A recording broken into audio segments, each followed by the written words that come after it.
RSCSA के lecture number 2 के part two हम स्टार्ट करते हैं।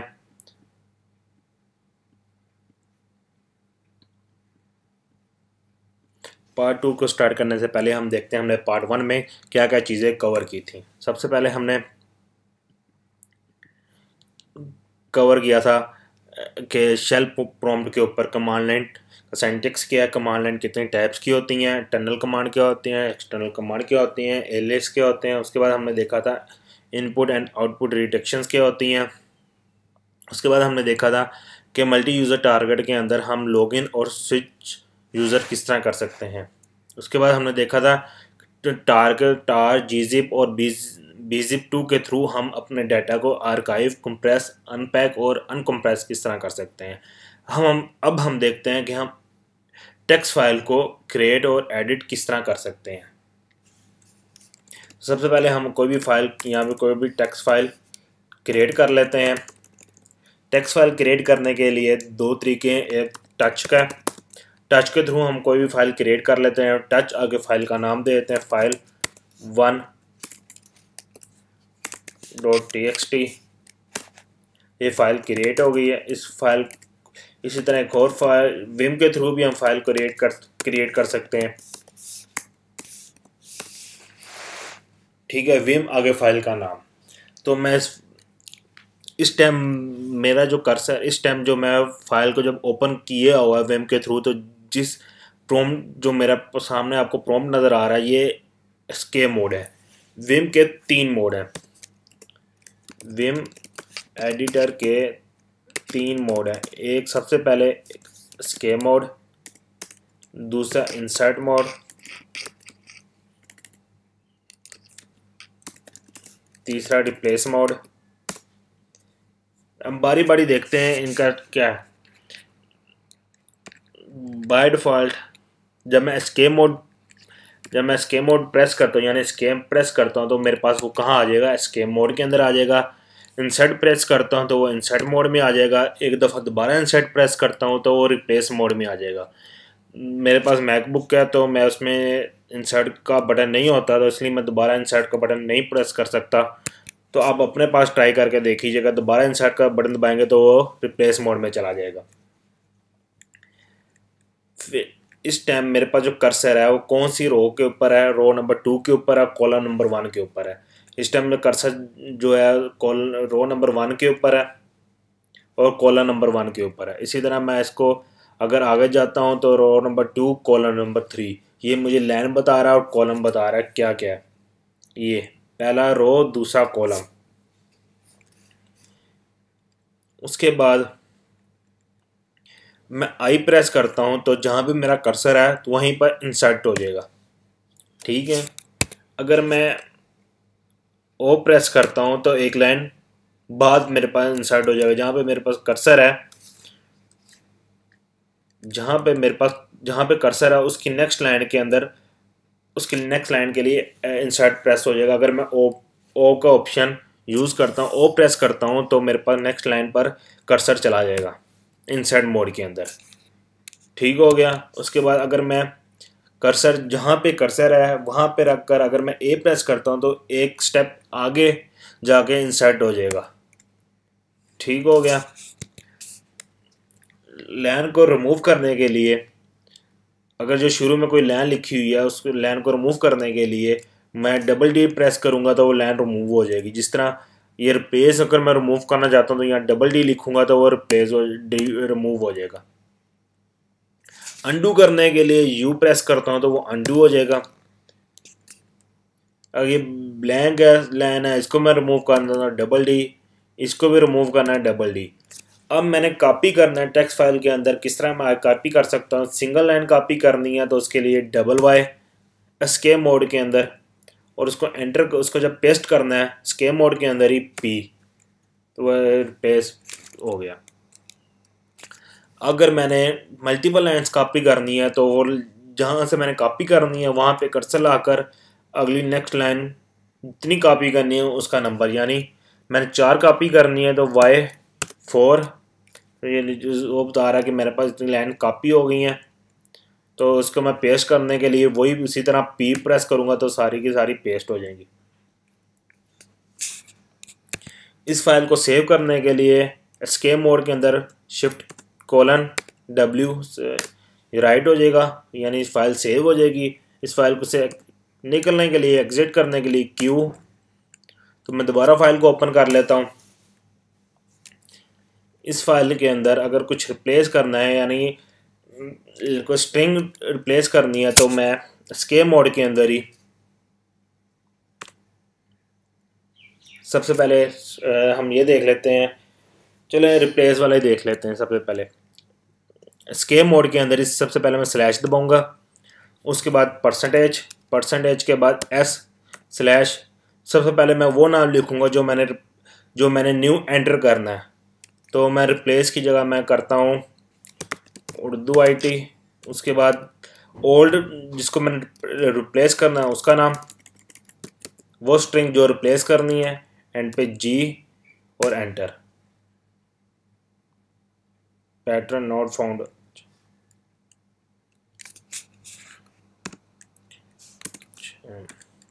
एक मिनट।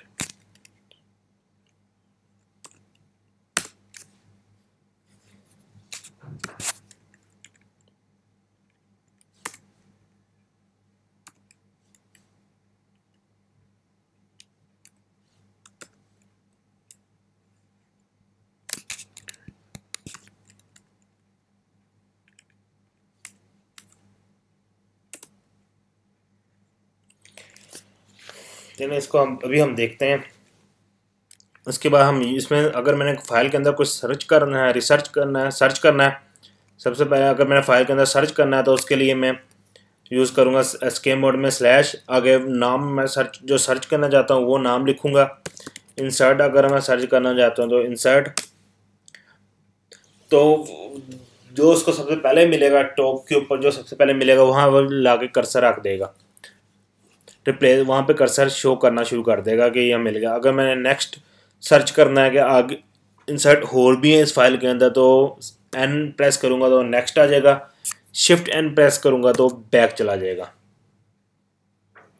ठीक हो गया ये इंसर्ट मोड में। इसके बाद इसके अलावा और हम इसमें देखते हैं रिप्लेस का करने का तरीका। स्ट्रिंग रिप्लेस करने के लिए उसी तरह %S स्लैश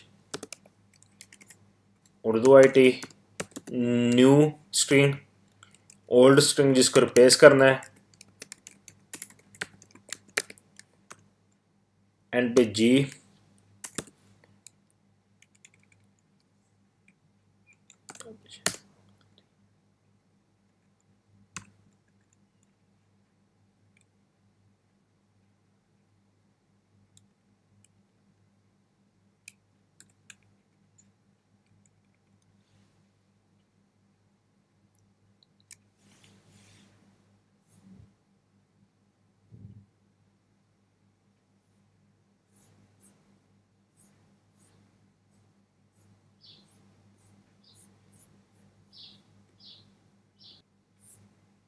अच्छा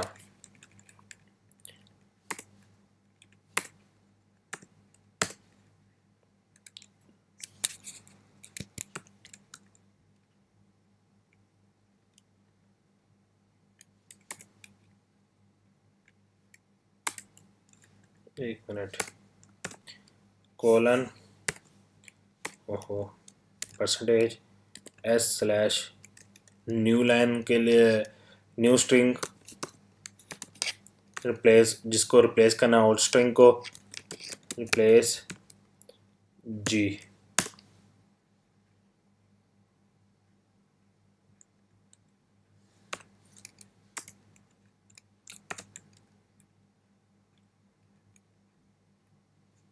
अच्छा गलती होगी, सॉरी। सबसे पहले रिप्लेस ओल्ड स्ट्रिंग, उसके बाद न्यू स्ट्रिंग उर्दू IT। ठीक है, जहाँ जहाँ पे रिप्लेस था वो वहाँ पर उर्दू IT रिप्लेस हो गया। इसी तरह मैं न्यू स्ट्रिंग और इसको एक दफ़ा ट्राई दोबारा कर लेते हैं। कोलन सबसे पहले %s न्यू स्ट्रिंग यहाँ पे सबसे पहले यहाँ पे देते हैं रिप्लेस स्ट्रिंग, जिसको हमने रिप्लेस करना है। रिप्लेस का मैं कर देता हूँ O2IT को। न्यू स्ट्रिंग की यहाँ पे देते हैं RSCSA 7 एंड पे G। जहाँ जहाँ पे उर्दू IT था वहाँ चेंज हो गया, RSA 7 हो गया। अगर मैंने यहाँ पे कर्सर है, मैंने किसी लैंड पे जाना चाहता हूँ, किसी स्पेसिफिक लैंड पे जाना चाहता हूँ, उसके लिए कोलन लैंड नंबर दे देता हूँ 9, तो उस लैंड पे चला जाएगा। इसी तरह ये कर्सर मेरा कहीं सेंटर पे लाइन नंबर 9 पे है, 10 पे है, 8 पे है, तो मैंने अगर सबसे टॉप पे जाना तो सब उसके लिए दो दफ़ा G प्रेस करूँगा तो वो टॉप पे चला जाएगा। और अगर बिल्कुल एंड पे आना है डॉक्यूमेंट के तो मैं शिफ्ट G प्रेस करूँगा तो वो बिल्कुल एंड पे आ जाएगा। ये था विम एडिटर के अंदर उसकी कुछ कमांड्स थी जो हम यूज़ कर सकते हैं विम एडिटर के अंदर। एक दफ़ा हम दोबारा देख लेते हैं। जहाँ पे कर्सर है उसके नेक्स्ट, अगर मैं A प्रेस करता हूँ तो जहाँ पे कर्सर है उसके नेक्स्ट एक स्टेप जाकर इंसर्ट होगी, ठीक है। अगर मैं O प्रेस करता हूँ तो नेक्स्ट लाइन में जाकर इंसर्ट होगा। अगर मैं I प्रेस करता हूँ तो जहाँ पे कर्सर है वहीं पे इंसर्ट हो जाएगा, ठीक है।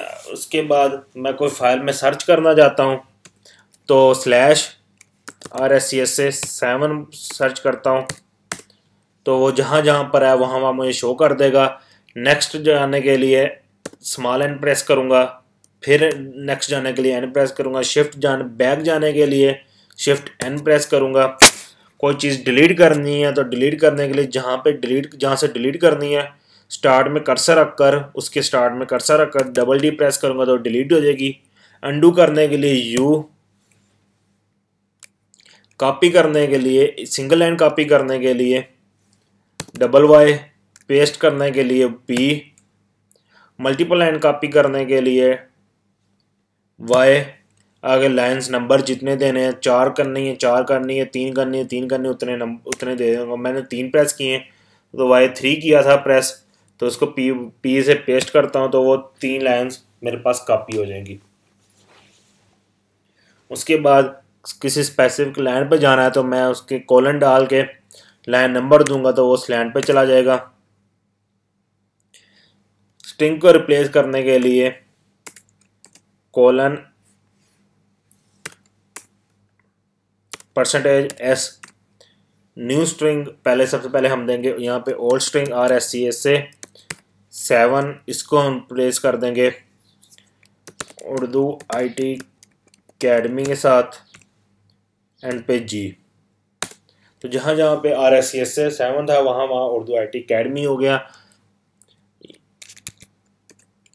एंड पे इसको सेव करने के लिए W से राइट हो जाएगी फाइल, सेव हो जाएगी फाइल। क्विट करने के लिए Q, तो इसमें कुछ और थोड़ा सा लिख देता हूँ, इकट्ठा ही राइट एंड क्विट करने के लिए पहले W प्रेस करेंगे, पहले W लिखेंगे ताकि राइट हो जाए, बाद में क्विट हो जाए, ठीक है। ये भी हमने देख लिया। उसके बाद हम देखते हैं अब create, delete, copy, move and file and directories. तो मैं डायरेक्टरी क्रिएट करता हूँ। डायरेक्टरी क्रिएट करने के लिए कमांड होती है mkdir,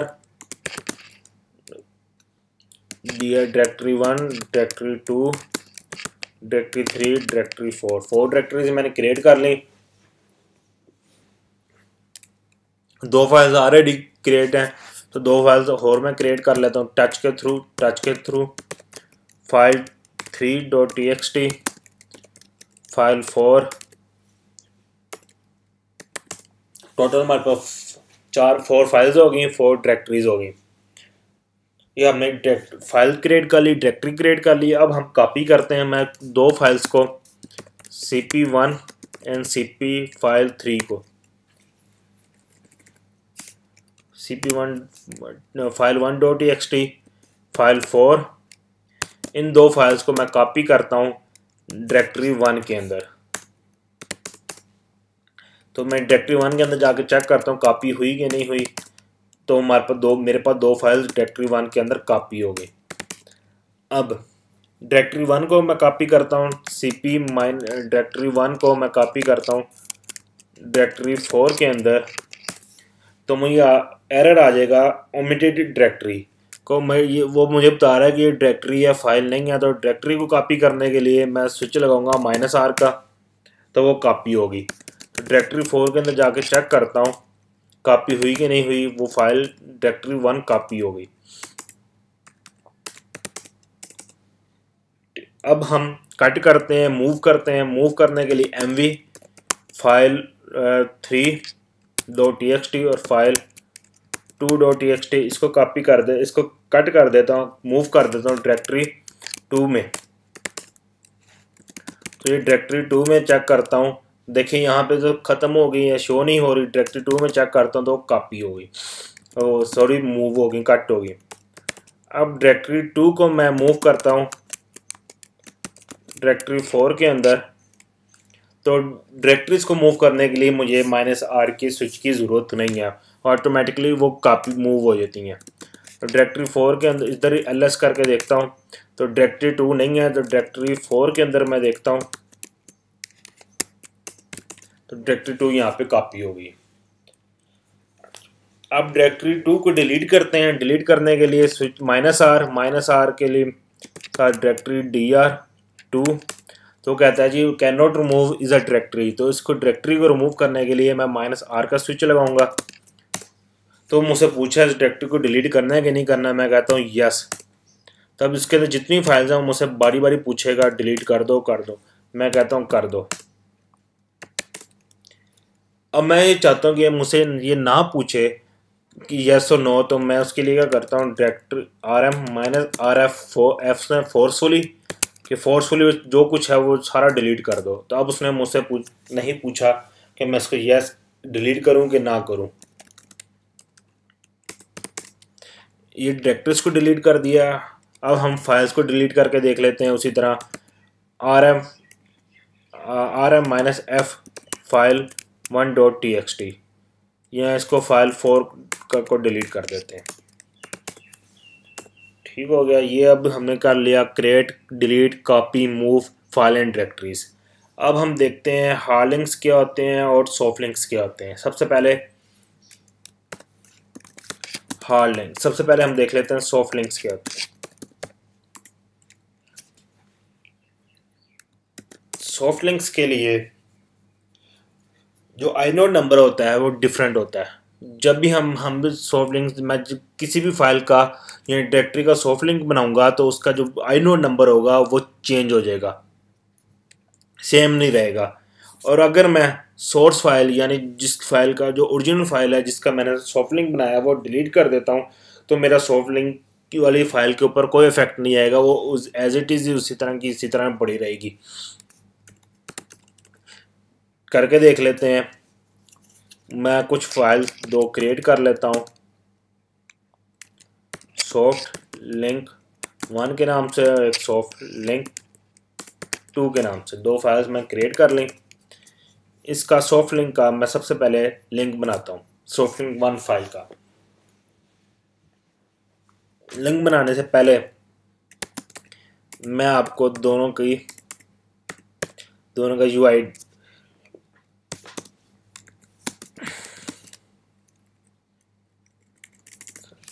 सॉफ्ट लिंक बनाने से पहले मैं आपको उन दोनों का आइनोड नंबर चेक करवा देता हूँ। आइनोड नंबर उन दोनों का क्या है। सॉफ्ट लिंक 1 और सॉफ्ट लिंक 2 का आइनोड नंबर ये है, ठीक है, 137502691। तो अब हम इसका सॉफ्ट लिंक क्रिएट कर लेते हैं। सॉफ्ट लिंक क्रिएट करने के लिए जो कमांड है ln-s सॉफ्ट लिंक 1, इसको मैं कोई भी नाम दे देता हूँ, सॉफ्ट लिंक 4 कर देता हूँ। जब ls-il करता हूँ तो ये देखें यहाँ पर वो मुझे बता रहा है कि सॉफ्ट लिंक 4 का जो लिंक बना हुआ है वो किसके साथ, सॉफ्ट लिंक 1 के साथ बना हुआ है, और इसका आइनोड नंबर चेंज हो गया। इसका आइनोड नंबर 191 था, एंड पे इसका 93 हो गया, और ये मुझे बता रहा है एल कि ये एक लिंक बना हुआ है। ठीक हो गया। अब मैं इस लिंक को रिमूव करने की कोशिश करता हूँ, तो अनलिंक सॉफ्ट लिंक 1। तो अब देखते हैं इस पे क्या। उसने इसको ब्लैंक कर दिया, उसके ऊपर रेड कलर का शो कर दिया, आगे बता रहा है कि इसका जो ओरिजिनल लिंक था वो डिलीट हो गया, तो लिहाजा आई नोड नंबर उसने सेम वही रखा है। लिंक बता रहा लिंक बना हुआ है, लेकिन वहाँ से फाइल डिलीट हो गई है, गलती से फाइल डिलीट हो गई, लेकिन उसने लिंक बना। अगर मैं ये सेम फाइल क्रिएट करता हूँ दोबारा, तो देखिए वो लिंक उसने दोबारा स्टैब्लिश कर देगा। उन्हें दोबारा लिंक सारा उसका दोबारा लिंक स्टैब्लिश कर दिया। अब सेम वही आई नोड नंबर मिला जो उसको पहले था, क्योंकि हर फाइल के बैक एंड पर कोई ना कोई उसका यूनिक आई नोड नंबर होता है। वो उसके सेक्टर्स के अंदर, हार्ड डिस्क फाइल सेक्टर्स के अंदर सेफ होता है। वो कुछ टेम्परेरी टाइम तक सेफ रहता है। अगर उतने टाइम तक फाइल दोबारा रीजनरेट नहीं होती या उसको रिकवर नहीं किया जा सकता, तो वो आई नोड नंबर रिमूव हो जाता है। ठीक है, ये था हमारे पास सॉफ्ट लिंक था। अब हम हार्ड लिंक, सॉफ्ट लिंक हम फाइल्स और डायरेक्टरीज दोनों का क्रिएट कर सकते हैं। कमांड वही है ln-s के थ्रू, आगे फाइल का नाम, आगे अपनी मर्जी से जिसका हमने जो सी फाइल का क्रिएट करनी है, फाइल 1 एंड फाइल 2। अब हम हार्ड लिंक क्रिएट कर लेते हैं। हार्ड लिंक सिर्फ फाइल्स का क्रिएट होता है, फोल्डर्स पर अगर क्रिएट करने की कोशिश करोगे तो फोल्डर्स पर क्रिएट नहीं होता। दूसरी वजह यह है, हार्ड लिंक जब हम बनाते हैं, किसी फाइल का क्रिएट करते हैं, तो ओरिजिनल फाइल और लिंक वाली फाइल दोनों का आई नोड नंबर सेम रहता है। तो मैं यहाँ पे दो फाइल्स क्रिएट कर देता हूँ, टच हार्ड लिंक 1 और हार्ड लिंक 2। इन दो नंबर का सबसे पहले हम आई नोड नंबर चेक कर लेते हैं। आई नोड नंबर इन दोनों का, हार्ड लिंक 1 और 2 का 96 और 97। तो मैं एलन लिंक बनाता हूँ। एलन सॉफ्ट लिंक के लिए -s का स्विच लगता है, हार्ड लिंक के लिए स्विच नहीं लगता। हार्ड लिंक 1 इसका मैं बना देता हूँ हार्ड लिंक 90 के साथ। लिंक बन गया इसका। अब मैं आई नोड नंबर इसका चेक करवाता हूँ। ये देखिए, जो आई नोड नंबर था हार्ड लिंक 1 का, जो आई नोड नंबर था सेम वही नंबर इसका 90 का, हार्ड लिंक 90 का जो हमने लिंक बनाया था सेम वही है।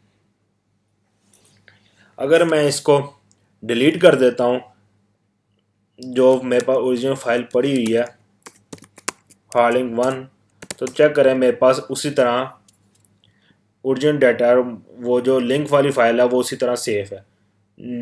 हार्ड लिंक के केस के अंदर अगर ओरिजिनल फाइल डिलीट भी हो जाती है, तो जो लिंक वाली फाइल है वो सेफ रहती है, उसको बाकी लिंक्स के ऊपर उसका कोई इफेक्ट नहीं आता और डाटा वैसे का वैसा सेफ रहता है। अगर मैं इस हार्ड लिंक को किसी डायरेक्टरी के ऊपर क्रिएट करने की कोशिश करता हूँ, तो मुझे एरर आ जाएगा कि is a directory not allowed, hard link not allowed for a directory. ठीक हो गया। और अगर मैं यही सॉफ्ट लिंक डायरेक्टरी के ऊपर क्रिएट करने की कोशिश करता हूँ, hard link -n is a directory, ये मेरे पास क्रिएट हो गया। अब इसका आई नोड नंबर चेक कर लें। डायरेक्टरी केस के अंदर आई नोड नंबर इसका चेंज हो जाता है। सॉफ्ट लिंक में आई नोड नंबर्स चेंज हो जाते हैं। 786 और जो 90 था उसका ये था। इधर देखिए यहाँ पे शो कर रहा है, ओ सॉरी गलती, 90 का हार्ड लिंक 698 और ये भी 786, दोनों का देखें आई नोड नंबर चेंज है। और यहाँ पे वो बता रहा है कि ये इसका लिंक बना हुआ है, कि इसका डायरेक्टरी 90 का लिंक किसके साथ बना हुआ है, डायरेक्टरी 1 के साथ। अब हम यूज़ करते हैं ग्रेप, ई ग्रेप और रेगुलर एक्सप्रेशंस। सबसे पहले अब हम ग्रेप यूज़ कर लेते हैं। ग्रेप यूज़ करने के लिए हम यूज़ करते हैं कि जिस तरह अभी हमने एक फ़ाइल क्रिएट की थी, यहाँ पे थी फाइल 1 हमने जो क्रिएट की थी, उसको एक दफ़ा मैं रीड करता हूँ। इस फाइल के अंदर कुछ नहीं है।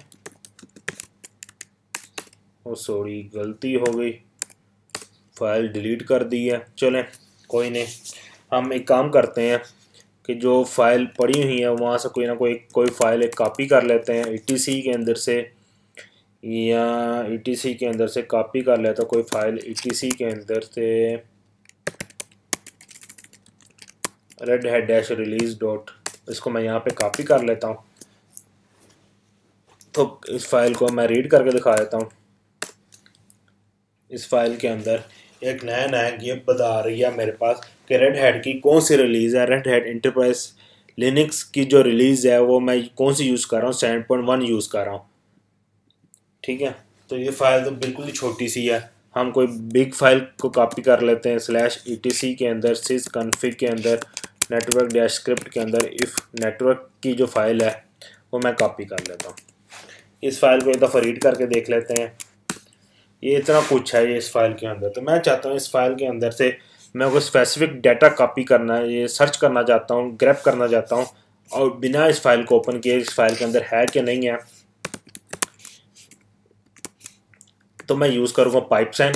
उसके बाद ग्रैप में मैं कुछ भी लिख देता हूँ, बूट प्रोटो, कैपिटल स्मॉल दोनों, हम कैपिटल भी, ये केस सेंसिटिव है तो हमें इसके में इसका ख्याल रखना है कि हमें जो फाइल के अंदर जिस तरह लिखा हुआ, कैपिटल लिखा हुआ तो हमें कैपिटल लिखना है, अगर स्मॉल लिखा हुआ तो हमें स्मॉल लिखना है। तो मैं एंटर करता हूँ तो मुझे दिखा रहा है कि boot proto is equal to DHCP। वो उसने सर्च करके लेके आया फाइल के अंदर जहाँ जहाँ बूट प्रोटो था उसने ले आया। अब मैं ये करता हूँ कि इसी ग्रैप के साथ, मुझे नहीं पता, मुझे नहीं आइडिया कि इस फाइल के अंदर बूट प्रोटो किस तरह लिखा हुआ है, स्मॉल लिखा हुआ है कि कैपिटल लिखा हुआ था। उसके लिए मैं यूज़ ग्रैप के बाद एक स्विच लगाता हूँ -i का।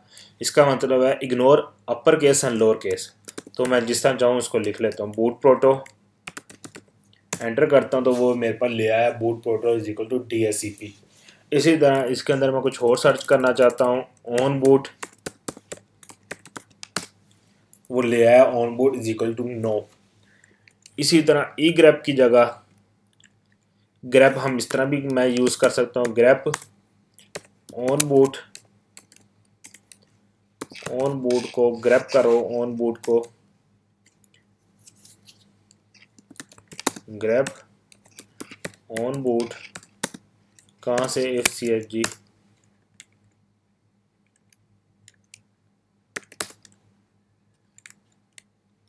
अच्छा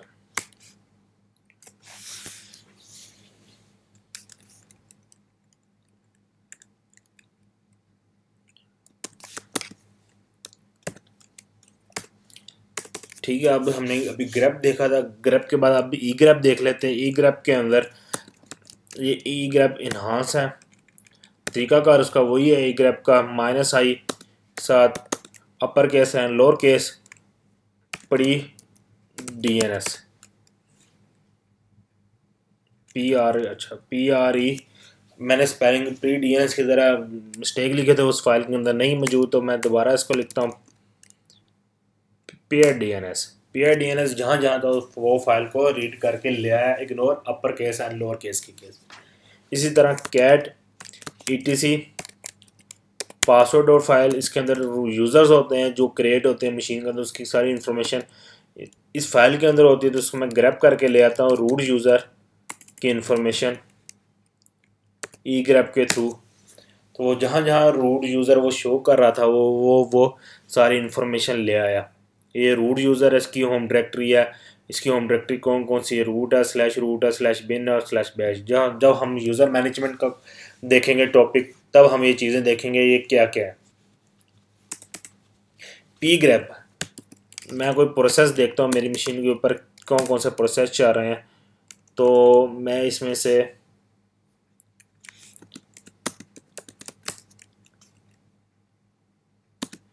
कोई भी एक प्रोसेस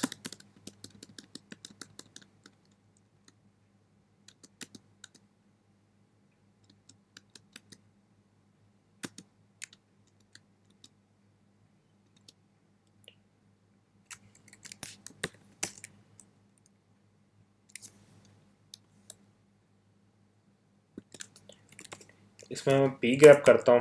पी ग्रैप होता है कि प्रोसेस की जो स्पेसिफिक आईडी है वो ग्रैप करके लेके आओ। तो मैं ग्रैप कर लेता हूँ सिस्टम डी।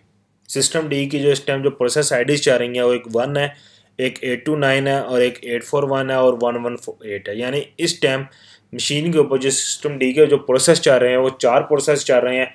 1 है, 829 है, 841 है, 1008 है।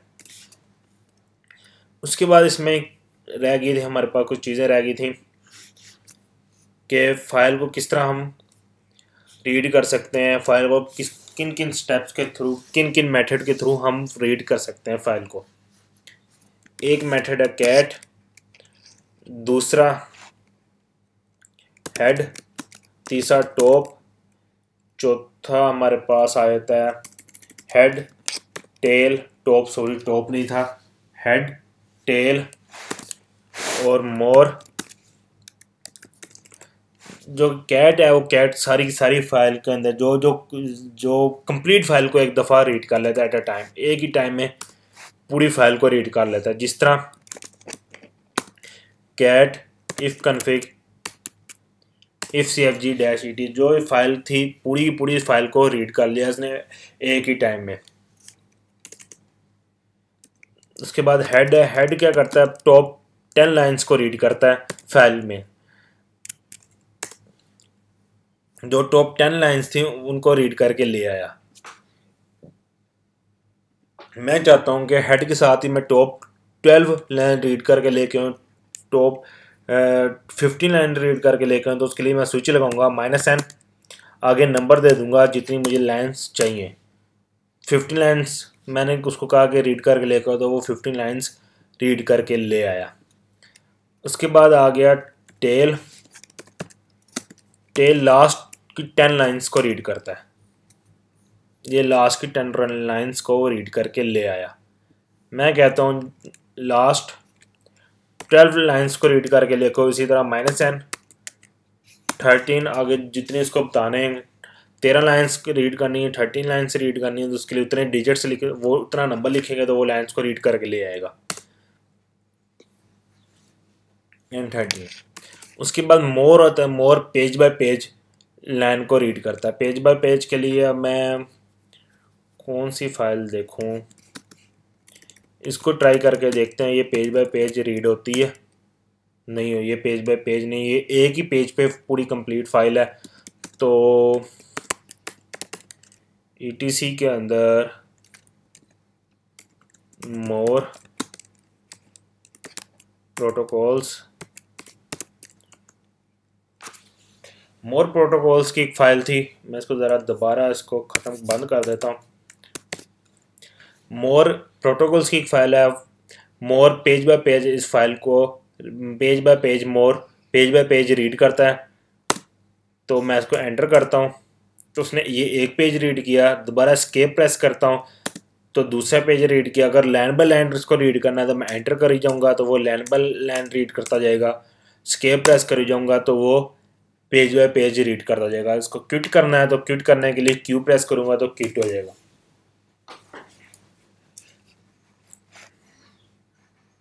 ये था हमारे पास लेक्चर नंबर 2, जिसमें हमने कवर की चीज़ें grab, regular expressions, create, edit files, create, delete, copy, move files and directories, create hard link and soft links.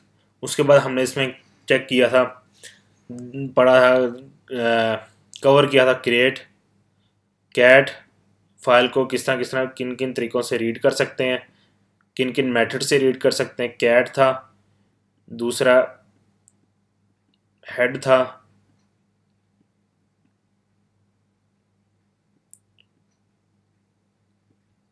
उसके बाद टेल था,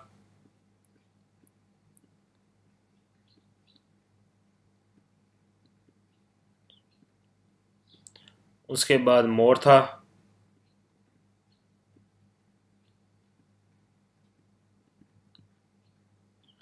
अगले लेक्चर के अंदर देखेंगे हम अगले लेक्चर के अंदर हम देखेंगे यूज़र की किस तरह मैनेजमेंट कर सकते हैं, यूज़र मैनेजमेंट क्या होती है, ग्रुप मैनेजमेंट क्या होती है। तब तक के लिए आप अपना ख्याल रखिएगा। अल्लाह हाफिज़।